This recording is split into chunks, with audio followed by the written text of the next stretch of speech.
안녕하세요. 오늘도 사연살롱을 찾아주셔서 감사합니다. 딸은 부잣집으로 보내고 며느리는 가난한 집에서 데려오라는 말이 있잖아요. 가난한 집에서 자란 여자가 알뜰하고 꼼꼼하게 살림을 잘할 테니 며느리로 들이는 게 좋다는 말인데요. 가만 보면 이건 다 옛말에 불과한 것 같아요. 요즘은 딸도 부잣집에 시집 보내고 며느리도 부잣집에서 데려오고 싶어 하니까요. 그건 저희 시어머니도 마찬가지였어요. 첫 대면에서 저를 탐탁치 않게 생각하셨던 분들이 제 친정 재력을 확인하시자마자 바로 결혼 날짜를 잡자고 했었거든요. 그때 이미 시어머니가 어떤 사람인지 눈치를 챘지만 그땐 애써 외면하고 싶었어요. 돈 좀 밝히면 어떠냐, 대수롭지 않게 여긴 것도 있고요. 그런데 살아보니 그게 대수롭지 않은 일이 아니더라고요. 돈 문제만큼 사람 마음 상하게 하는 것도 없고 사람 사이를 갈라놓는 것도 없으니 말이에요. 그럼 지금부터 그놈의 돈 때문에 아들 인생까지 망칠 뻔했던 저희 시어머니에 대한 사연을 시작해 보겠습니다. 남편과 저는 초등학교 동창이에요. 하지만 정작 초등학생 때는 딱히 말을 걸어본 적도 없을 정도로 서로의 존재에 대해 무심했어요. 일단 성별도 달랐고 같이 노는 무리가 달라서 어울릴 일이 없었거든요.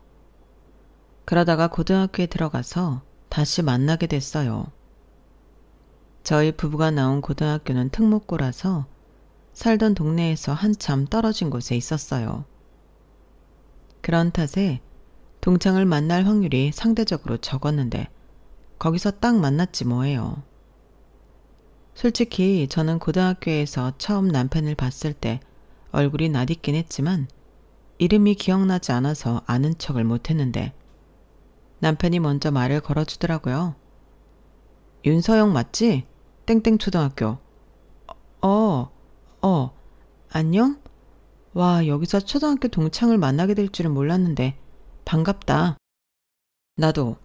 그런데 너 내 이름은 알아? 나 성준이야. 김성준. 그때 남편이 자기 이름을 먼저 말해주지 않았더라면 난처한 상황이 될 뻔했어요. 나는 상대 이름을 아는데 상대는 내 이름을 몰라주면 기분이 상할 법도 하잖아요. 그런데 남편은 전혀 그런 내색을 하지 않았어요. 오히려 이렇게 말해주더라고요. 너야 초등학생 때부터 유명해서 모르는 사람이 없었지만 난 아니잖아. 모르는 게 당연하지. 남편 말대로 제가 초등학생 때 학교에서 유명하기는 했어요. 비록 잠깐이긴 하지만 아역 탤런트로 활동했었거든요. 만약 제가 그쪽에 소질이 있었다면 부모님이 물심양면으로 지원을 해주셨을지 모르지만 솔직히 제가 봐도 저는 배우감은 아니었어요. 그저 운 좋게 발탁된 덕에 드라마에 얼굴을 내밀 수 있었던 거였죠. 그러다 보니 제가 6학년이 되고부터는 부모님이 연예계 일을 그만두게 하셨어요. 공부에 집중하려면 그게 좋겠다고 생각하셨거든요. 저 역시 연기에 대해 미련이 없던 터라 부모님 뜻에 따라 공부에 매진했고 그러다 보니 외고 진학까지 하게 되었어요. 저 혼자 힘으로 했다기보다는 사교육의 도움을 많이 받은 덕분이었죠. 반면에 남편은 오롯이 자기 힘으로 외고에 들어왔더라고요. 집안 형편이 그리 좋지 않아서 따로 학원에 다닐 수가 없었다나 봐요. 그렇게 노력해서 들어온 외고였지만 남편은 입학하고 2달도 안 돼서 인문계로 전학을 고민하게 되었어요. 이유는 돈 때문이었어요. 외고 학비가 생각보다 많이 비쌌거든요. 등록금도 비싸고 스쿨버스비에 그 밖에 부수적인 비용이 많이 들어서 도저히 감당하기 힘들었던 거예요. 예전엔 개천에서 용난다는 말도 있을 정도로 자기 능력에 따라 성공할 수 있는 기회가 있었지만 세상이 변했잖아요. 이제는 돈이 없으면 아무것도 못하는 시대가 됐으니까요.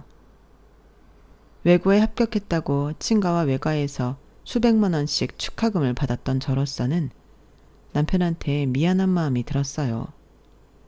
사실 우리가 똑같이 외고에 진학은 했어도 남편은 저희 학교에서 성적이 가장 높은 과였고 중간고사에서 성적도 전교 2등을 했을 정도로 공부에 재능이 있는 사람이었거든요. 단지 돈이 없다는 이유로 힘들게 이룬 성과를 놓쳐야 한다는 게 너무 안타까웠어요. 그런데도 정작 본인은 담담하게 모든 걸 받아들이더라고요. 차라리 세상 탓을 하거나 억울하다는 말이라도 했더라면 제가 그렇게까지 마음이 불편하진 않았을 거예요. 그래서 어떻게든 남편을 돕고 싶었고 궁리 끝에 아빠한테 말씀을 드렸어요. 제 얘기를 들으신 아빠는 잠시 생각에 잠기셨어요. 그리고는 제게 물으시더라고요. 서영아, 혹시 성준이라는 애 좋아하니? 생각지도 못한 아빠의 질문에 잠시 할 말을 잃었어요. 한 번도 그런 생각을 해본 적은 없었으니까요. 그래서 아니라고 했더니 아빠가 안도하는 표정으로 알겠다고 하시더라고요. 그리고 며칠 뒤 남편은 외부 장학금을 받게 되었고 덕분에 전학을 하지 않게 되었어요. 이런 내막을 몰랐던 남편은 들뜬 표정으로 저를 찾아와 자신이 장학금을 받게 됐다는 얘기를 해주었어요. 장학금을 주신 분이 어떤 분이신지 모르겠지만 졸업할 때까지 등록금이랑 그 밖의 비용을 다 내주시겠다지 뭐야. 로또에 당첨이 되면 이런 기분일까? 나 지금 너무 행복해. 불과 며칠 전까지 담담해 보였던 남편은 아이처럼 들뜬 표정이었어요. 그동안 겉으로 내색은 안 했지만 속으로는 많이 속상했던 모양이었어요. 남편을 본 이래 그렇게 밝은 표정은 처음이었거든요. 나중에 남편한테 얘기를 들어보니 그날 그렇게 기뻤던 건 두 가지 이유 때문이었다고 하더군요. 하나는 제가 예상했던 것처럼 가정 형편 때문에 자신이 노력해서 이룬 성과를 놓쳐야 하는 게 서러워서였고, 다른 하나는 저랑 떨어지기 싫어서 그랬다는 거예요. 초등학생 때는 멀리서 바라보는 입장이라서 말도 못 걸어보다가 이제야 드디어 동등한 입장에서 만나 친구가 됐는데 그걸 또 놓치게 돼서 속상했다더라고요. 물론 나중에 자신에게 장학금을 준 사람이 저희 아빠라는 걸 알고는 너무 창피했지만 말이에요. 그런데 남편이 이런 생각을 하는 동안 저 역시도 나름의 중대한 결정을 했어요. 앞으로도 이 친구를 곁에서 돕고 싶다는 거였죠. 부모 덕분에 금전적인 고생을 안 하고 살아온 저로서는 스스로 자신의 미래를 만들어가기 위해 악착같이 노력하던 남편이 기특하고 가여웠거든요. 그래서 뭐라도 돕고 싶었어요. 그런 생각은 시간이 흘러도 잦아들지 않았고 오히려 애틋한 마음이 더 커져만 갔어요. 친구이자 이성으로 말이죠. 하지만 우리 앞에는 대입이라는 큰 산이 있어서 선뜻 마음을 드러낼 수는 없었어요. 그저 마음속으로 대학에 합격하면 솔직하게 마음을 고백하겠다는 생각만 가지고 있을 뿐이었어요. 남편과 같은 대학에 들어가 CC가 되면 좋았겠지만 그러지는 못했어요.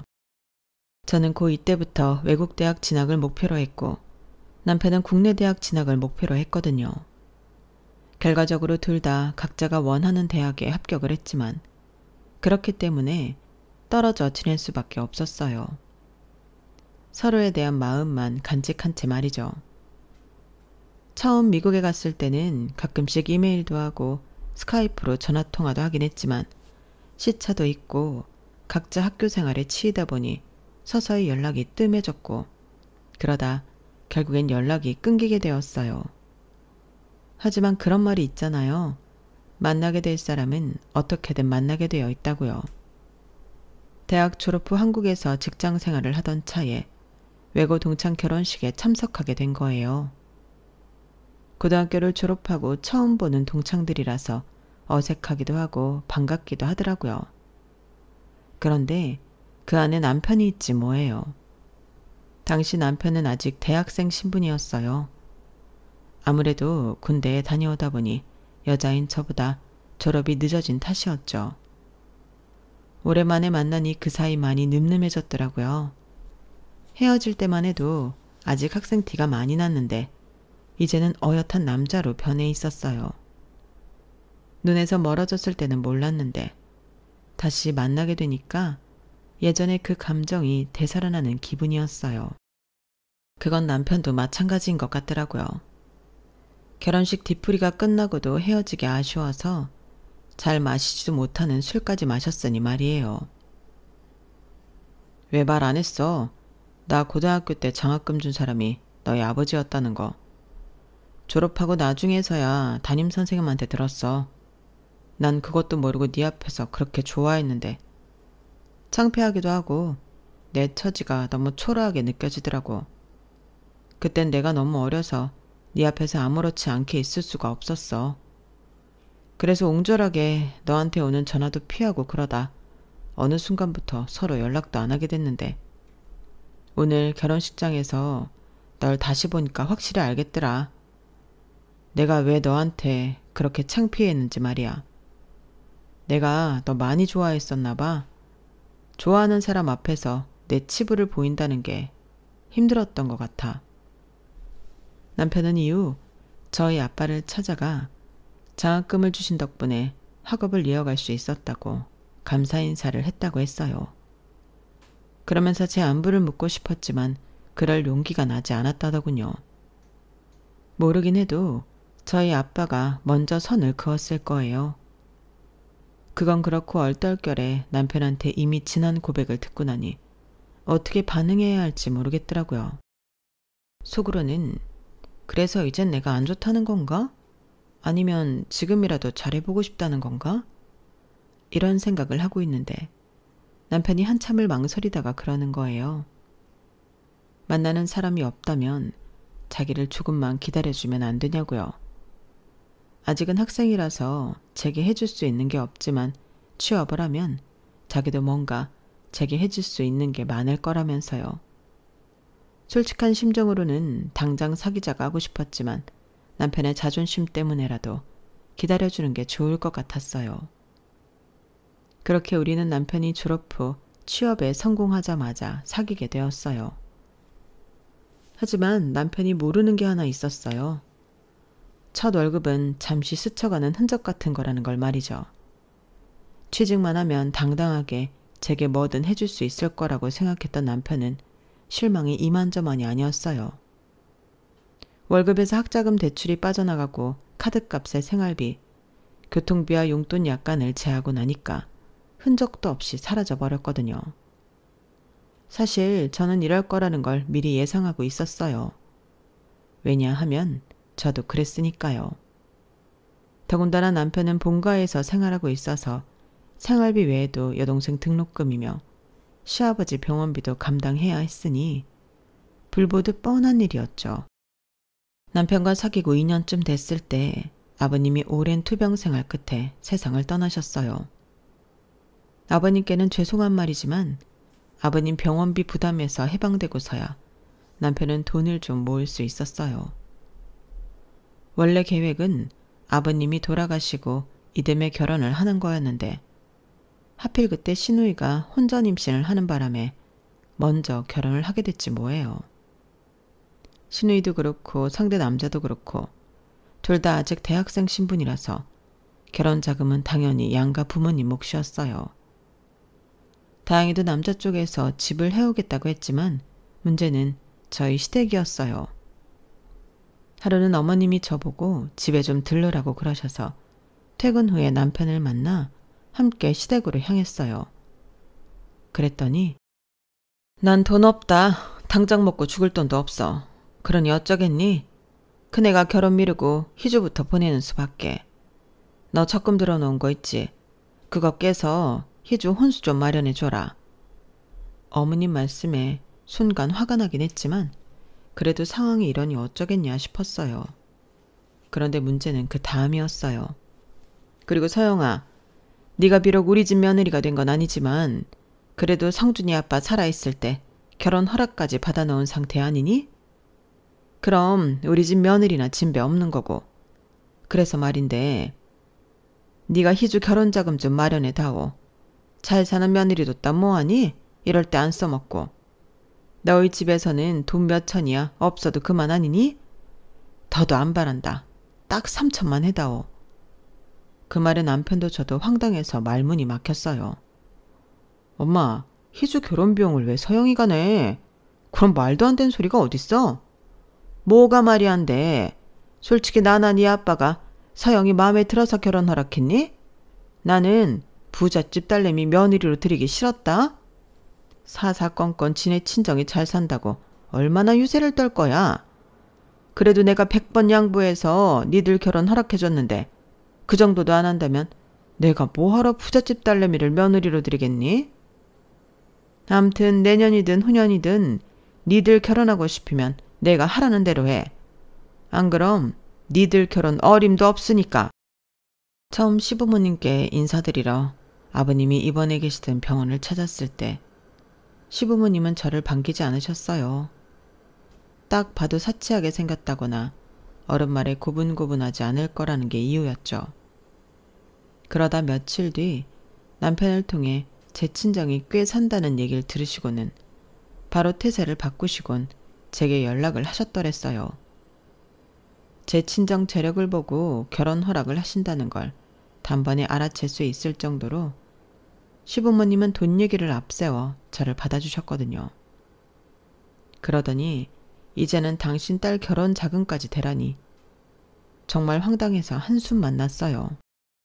남편은 그럴 필요 없다고 걱정 말라고 했지만 그건 어디까지나 남편 생각이었어요. 시도 때도 없이 어머님과 시누이가 제게 연락을 해댔거든요. 심지어 시누이는 예식장을 보러 같이 가자고 하더니 한참 설명을 듣고는 이러는 거예요. 언니라면 이런 데서 결혼하고 싶어요? 이렇게 이름도 없는 웨딩홀에서 하면 엄청 쪽팔릴 텐데. 저는 그게 무슨 뜻인가 싶어서 그럼 여기 말고 마음에 드는 대로 고르지 그랬냐고 대답했어요. 그랬더니 정말요? 그래도 돼요? 사실 하고 싶은 데가 있긴 한데 언니가 어떻게 생각할지 몰라서 말 못했죠. 언니, 요즘은 호텔에서 결혼식을 하는 게 유행인 거 아시죠? 그래서 말인데 나 호텔에서 결혼하면 안 돼요? 그걸 나한테 물으면 어떡해요? 결혼하는 당사자가 정할 일인데. 그랬더니 신우가 뭐라는 줄 아세요? 에이, 돈 내는 사람이 정하는 거지 어떻게 내가 정해요. 언니, 그럼 나 호텔에서 결혼식 할게요. 그래도 되는 거죠? 그제야 신우이가 왜 나를 거기까지 끌고 갔는지 알 것 같았어요.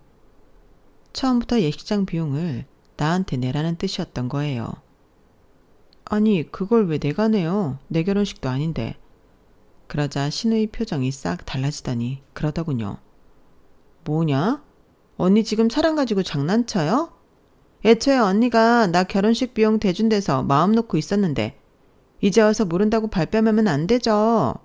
언니, 사람이 왜 그래요? 어이가 없어서 정말.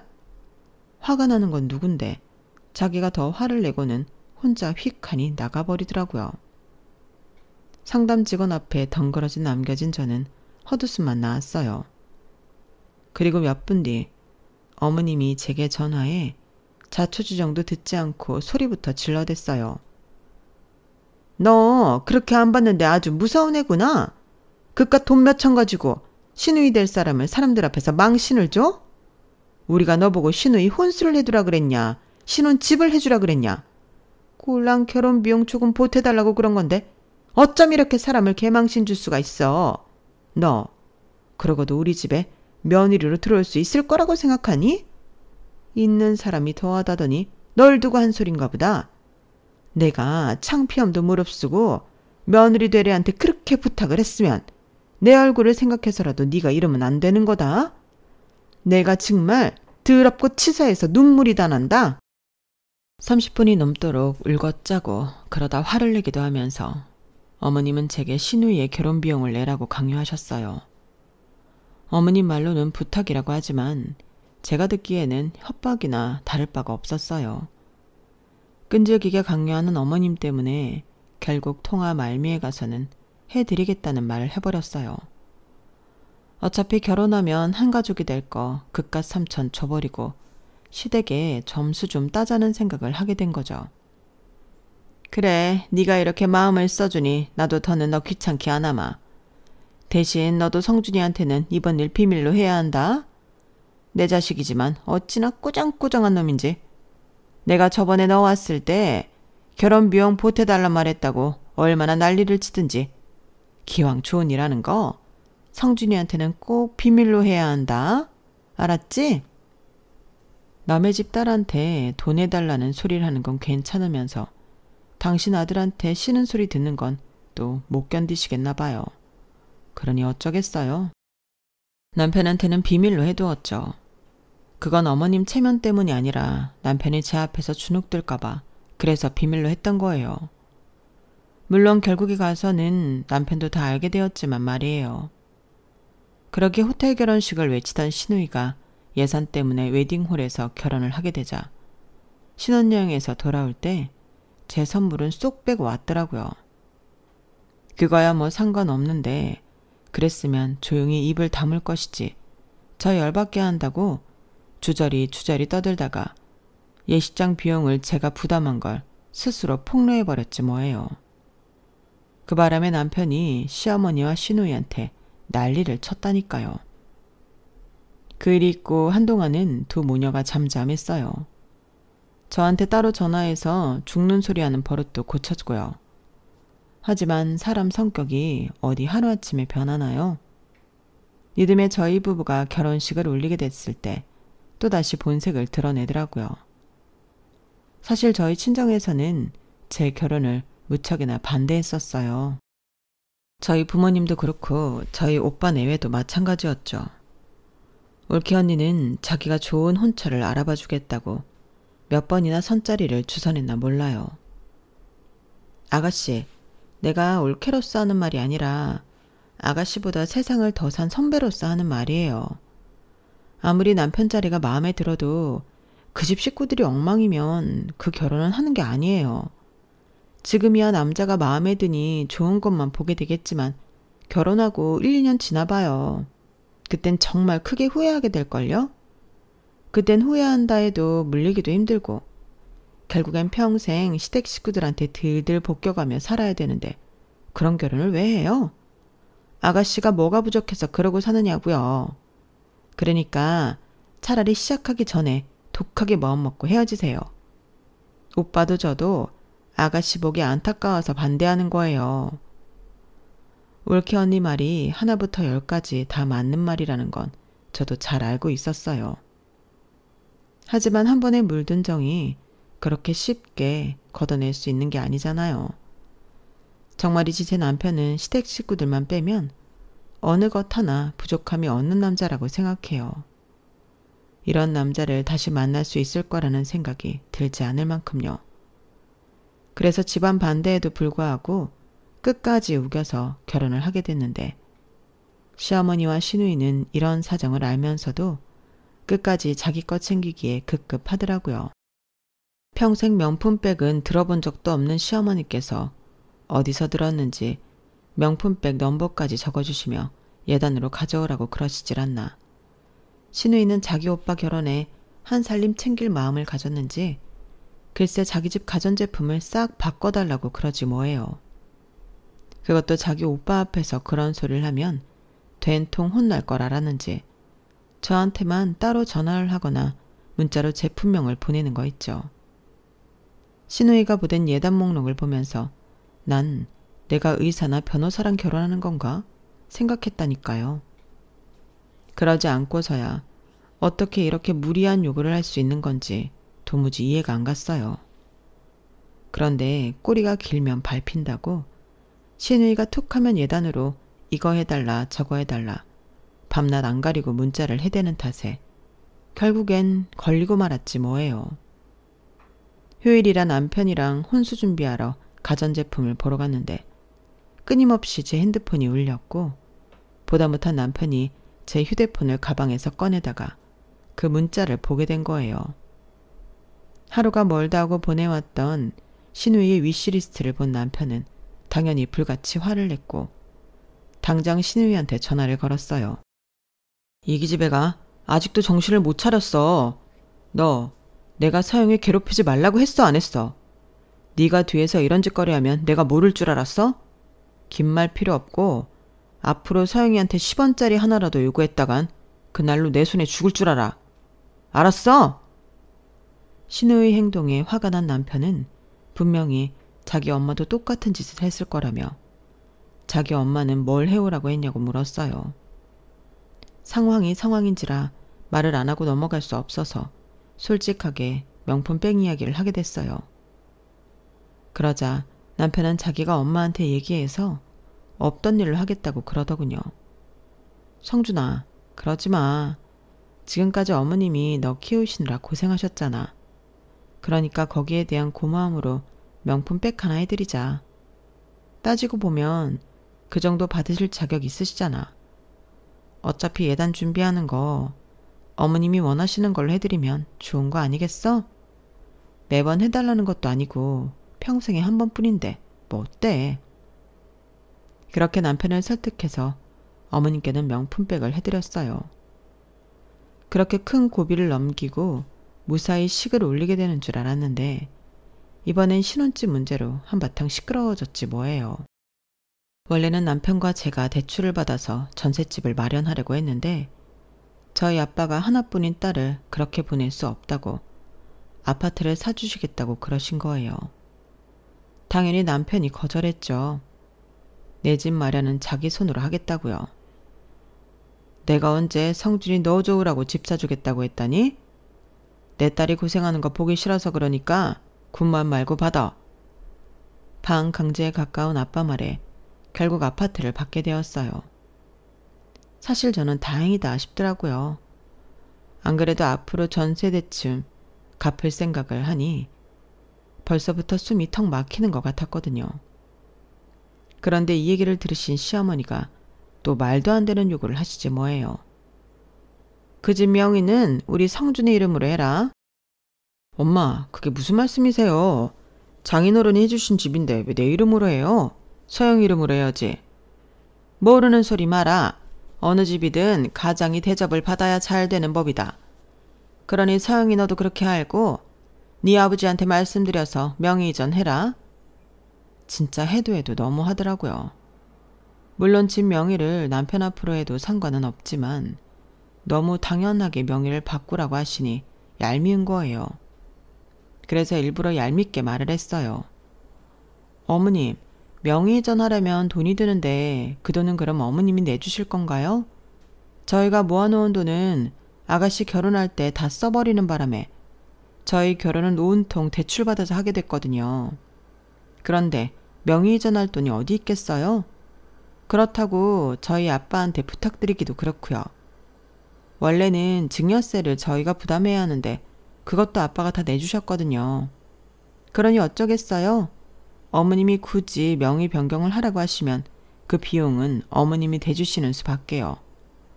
못해도 수백은 깨질 텐데 어머님 괜찮으시겠어요? 돈 나간다는 말에 어머님은 마음이 바뀌셨는지 더는 명의 이전 얘기는 꺼내지도 않으셨어요.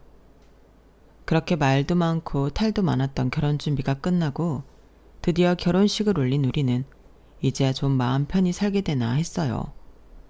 하지만 결혼 후 출산을 한 뒤에도 시어머니의 과도한 요구는 끊이지 않았고 그럴 때마다 남편은 저와 시댁 사이에서 난처한 상황을 겪게 되었어요.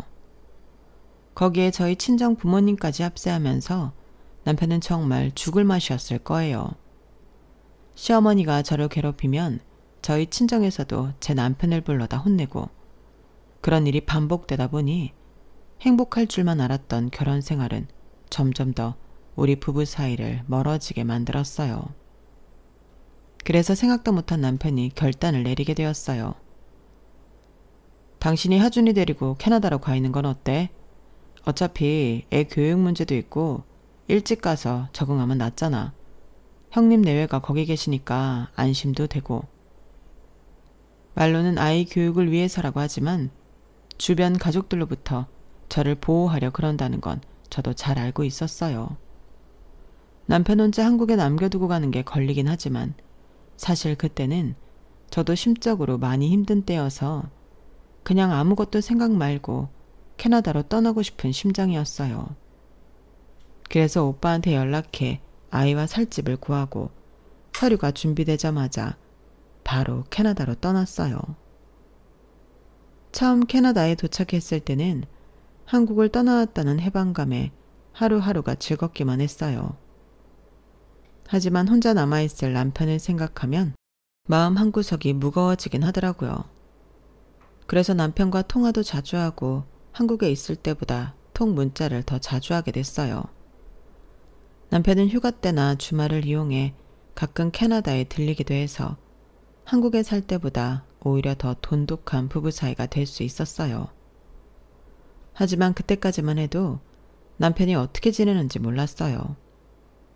평범한 회사원 월급으로 어떻게 캐나다로 생활비를 보내는지 의심일 갑법도 한데 왜 한 번도 궁금해하지 않았던 건지 지금 와서야 후회가 되네요. 그렇게 3년이 지난 어느 날 친정엄마가 캐나다로 놀러 오셨어요. 그런데 엄마가 지나가는 말로 그러시는 거예요. 얘, 넌 한국에 안 가보니? 요전에 김서방 보니까 얼굴이 까칠한 게 안 됐더라 얘. 애 교육도 좋지만 네 남편도 좀 챙겨야지. 나도 한국에 한번 들어가고 싶은데 애 떼어놓고 가기도 그렇고 비용이 많이 드니까 그게 잘 안 돼. 그이 월급으로 여기서 사는 것도 미안한데 한국 한번 갔다 오면 수백만 원 깨지는 건 순식간이잖아. 얘는 엄마가 돈 줄 테니까 돈 걱정 말고 김서방한테 가봐. 빈말이라도 괜찮다고 말하고 싶었지만 남편 걱정도 되고 해서 못 이기는 척 엄마 카드로 한국행 비행기를 예약했어요. 남편을 놀려줄 생각으로 연락도 않고 갔죠. 그런데 남편이 우리 집 현관 비밀번호를 바꾸었는지 자꾸 번호가 틀리다는 거예요. 그래서 할 수 없이 남편한테 전화를 했더니 30분도 안 돼서 남편이 달려왔더라고요. 오랜만에 남편을 보니 엄마 말대로 얼굴이 말이 아니었어요. 그런데 그보다 더 놀라운 사실이 벌어진 거예요. 여보, 실은 우리 집 말이야 여기가 아니야. 뭐? 그게 무슨 소리야? 우리 집이 여기가 아니면 어디라는 거야? 그러자 남편은 난처한 표정으로 솔직히 털어놓았어요. 우리 모녀의 캐나다 체류비를 대느라 집을 월세로 주고 자기는 본가에 들어가 살고 있다고요. 그러면서 제가 한국에 있는 동안은 친정에서 지내면 안 되겠냐고 그러더군요. 아무래도 시댁보다는 친정이 낫겠다 싶어서 친정으로 향했고 남편도 제가 있는 동안 저희 친정에서 머물게 되었어요. 그런데 남편이 씻으러 들어간 사이 휴대폰으로 문자가 왔지 뭐예요. 시누이가 집안 모임 날짜와 시간, 장소를 적어 보냈더라고요. 저희 시댁은 2년에 한 번꼴로 집안 식구들이 모임을 하는데 저도 캐나다에 가기 전까지는 늘 참석하곤 했었어요. 아버님 형제들이 우애가 좋으셔서 원래는 매달 했던 가족 모임인데 다들 바쁘기도 하고 각자 사정들이 있어서 2달에 한 번, 6개월에 한 번 기간이 늘어나던 게 결국 2년에 한 번으로 정착되게 된 거였죠. 그런데 그 모임이 바로 내일인 거예요. 씻고 나온 남편한테 내일 가족 모임 날이던데 갈 거냐고 물었더니 야근해야 해서 안 될 것 같다고 그러더라고요. 그러면서 굳이 안 가도 되는 자리니까 저보고도 가지 말라고 그러더군요. 예전 같으면 잘 됐다 생각하곤 모임에 빠졌을 텐데 지난 3년 동안 시댁에 연락 한 번 안 하고 지낸 게 미안하기도 하고 모르면 모를까 문자까지 확인해 놓고 안 가기도 뭐해서 다음날 혼자 모임 장소를 향했어요. 혹시 몰라 남편한테 전화를 했는데 바빠서 그런지 안 받길래 문자를 남겨놓곤 약속된 식당 안으로 들어갔어요. 그런데 저를 본 친인척들이 다들 어색한 표정으로 놀라지 뭐해요. 그때 큰어머니께서 제게 그러시더라고요. 어머, 성준이 처는 여기 웬일이니? 성준이랑 갈라섰다고 들었는데 다시 재결합한 거야? 네? 그게 무슨 말씀이세요? 저희가 왜 이혼을 해요? 뭔가 잘못 들으신 모양인데 제가 애 데리고 캐나다에 나가 있거든요. 그래서 지난번 모임 때는 못 찾아뵀습니다. 애써 아무렇지 않은 척 웃어 보였는데 그럴수록 친인척들 표정이 더 안 좋더라고요. 뭔가 잘못된 건가 하던 차에 남편이 식당 안으로 달려들어왔어요. 그리고는 어른들께 인사를 하고는 얼른 저를 데리고 밖으로 나갔어요. 여보, 집안 어른들이 우리 이혼한 줄 아나 봐. 나보고 글쎄 뭘 하시는 줄 알아? 우리 재결합하는 거냐고 물으시지 뭐야. 그러자 남편은 침통한 표정을 지으며 얘기를 시작했어요. 내가 이혼했다고 말했어. 안 그랬다간 당신한테 피해가 갈까 봐. 그러면서 남편은 제가 한국을 떠나 있던 시간 동안 무슨 일이 벌어졌었는지 소상히 알려주었어요. 사실 남편이 저와 아이를 캐나다로 보낸 건 다 시어머니 때문이었어요. 돈 욕심에 로또 번호를 알려준다는 사기 사이트에 가입해 수천만 원 빚을 지고 거기다 그 돈을 다시 메우려고 도박에 손을 댔다가 엄청난 손해를 봤던 모양이었어요. 그 일로 친인척들은 물론 주변 지인들한테까지 돈을 꿔서 쓰고 안 갚다가 몇 년 전에 실형으로 받고 교도소에 들어가 계시다는 거예요.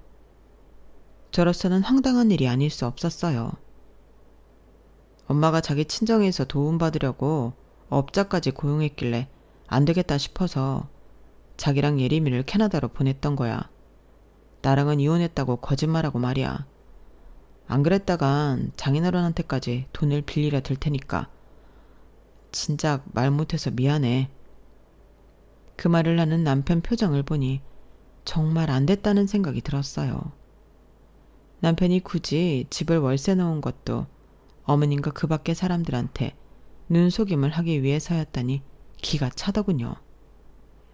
그 정도는 해야 우리가 갈라섰다는 걸 사람들이 의심하지 않을 테니 어쩔 수 없었다고 말하는데 울컥하더라고요. 나를 보호하려고 지난 3년 동안 남편 혼자 모진 화살을 받아냈다는 걸 생각하니까 고마우면서도 너무 미안했어요.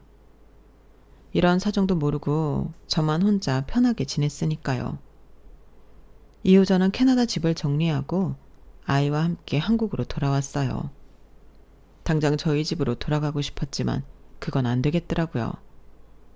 저희 아파트 세입자의 계약 기간이 안 끝났거든요. 그래서 일단 현재는 친정에 들어가 살고 있는데 매일같이 살 부대끼며 살아서 그런지 더는 저희 부모님도 제 남편을 타박하거나 하는 일은 없으셨어요. 오히려 전보다 더 가까워졌다고 할까요? 하지만 여전히 시댁 사람들한테는 저희가 이혼한 것처럼 거짓말을 이어가고 있어요. 시누이도 그렇고 교도소에 계시는 시어머니가 제 친증에 빌붙으려 딴짓을 못하게 하려고 말이에요. 그 비밀이 언제까지고 이어질 거라고 생각하진 않아요. 그래도 걱정은 안 돼요. 왜냐하면 제 옆에는 제가 믿을 수 있고 저를 지키는 거라면 뭐든 하는 제 남편이 있으니까요. 돈보다도 귀한 단짝과 함께 살아가는 인생인데 두려울 게 뭐 있겠어요? 앞으로도 제가 사랑하는 내 가족과 함께 열심히 살아갈 생각입니다. 지금까지 제 사연을 들어주셔서 감사합니다. 소중한 인연들과 행복하고 건강하시길 바랍니다. 여러분, 사연 댓글에 응원과 현명한 조언 부탁드려요. 좋아요와 구독은 저에게 큰 힘이 됩니다. 오늘도 좋은 일 가득하세요.